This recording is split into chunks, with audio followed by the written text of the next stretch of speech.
Welcome to my page. Si Mr. Do It at Your Own Risk ay nandito para magbahagi ng kaalaman sa inyo.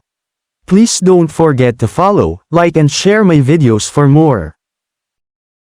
Good morning mga kapitbahay.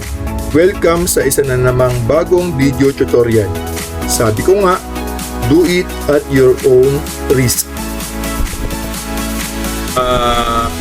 I-double click lang ulit natin itong lower right corner ng cell. Okay?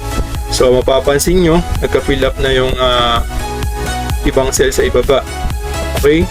So tingnan natin yung data kung tama nga ba. So i-check natin itong 89, yung pinakamataas. So sabi rito, ang nakakuha ng 89 na grade ay isa lamang. So i-double check natin kung isa nga lang ba nakakuha ng 89 na grade. So wala pa na naka-89. Ayun.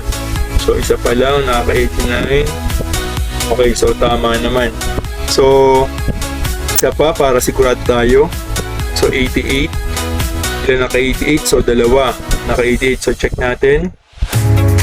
Dalawa nga ba naka-88? Okay, 1 2. Okay, so tama naman. Dalawa lang ang naka-88. Thank you for watching. Kung may natutunan ka sa video ko, please don't forget to follow, like and share my videos para sa mas maraming useful tutorial. Sabi nga nila, sharing is caring. God bless.